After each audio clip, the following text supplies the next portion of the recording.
Assalamu alaikum to all of you. Welcome to another my YouTube video. Hope you all are doing great. Today I will show you how to make the mixed vegetable rice at home in a simple way. So let's kick start to make this delicious dish which is most famous in all around the world. So first you will take 2 tablespoon oil, 1 chopped onion and add boiled shredded chicken. Add some cabbage, semi-boiled carrot and peas. Mix it well, all the ingredients.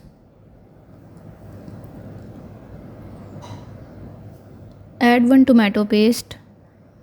Then add 1 tablespoon cumin seeds, 1 tablespoon black pepper powder, salt to taste as you like. Add some chopped capsicum and half chicken cube.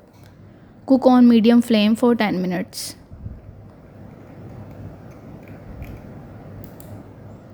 Layering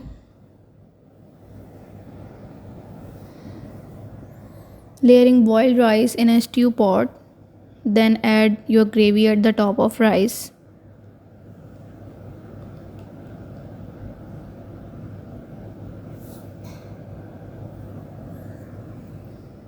Add 1 tablespoon soya sauce, then add boiled eggs for garnishing at the top of rice. Sprinkle some black pepper, dum for 10 minutes. So finally your delicious mixed vegetable rice dish is ready to eat. Hope you like my video. For more new videos, don't forget to subscribe, like and share. Bye bye.